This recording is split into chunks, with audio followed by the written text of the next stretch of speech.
Hi everyone, உங்களோட lining ஃபேப்ரிக்கை பர்ஃபெக்டாக எப்படி ரெடி பண்ணுறதுன்றதை நான் உங்களுக்கு இங்கே கைட் பண்ணுறேன்.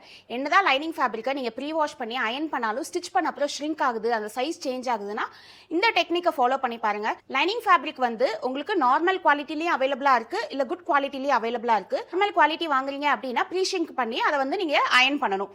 குட் குவாலிட்டி லைனிங் வாங்குறீங்கன்னா ப்ரீ வாஷ் பண்ண வேண்டிய ஸ்டெப்பை வந்து நீங்கள் ஸ்கிப் பண்ணிக்கலாம்.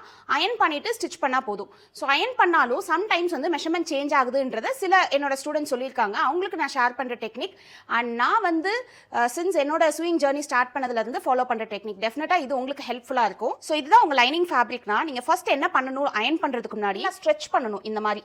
ஸோ சி வித் வைஸ் நல்ல உங்களோட ஃபேப்ரிக்கை இப்படி ஸ்ட்ரெச் பண்ணிவிடுங்க. இந்த மாதிரி ஸ்ட்ரெச் பண்ணி விடுங்க. உங்கள் ஃபேப்ரிக்கை ஸ்ட்ரெச் பண்ணிவிட்டு பயாஸ்லி இந்த மாதிரி ஸ்ட்ரெச் பண்ணி விடுங்க. ஓகே, டோட்டலாக அந்த அலைன்மெண்ட் சேஞ்ச் ஆகிடுச்சு பாருங்கள்.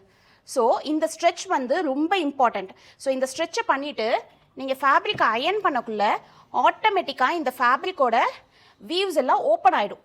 நல்ல மேக்ஸிமம் ஸ்ட்ரெச்சை வந்து அச்சீவ் ஆகிடும்.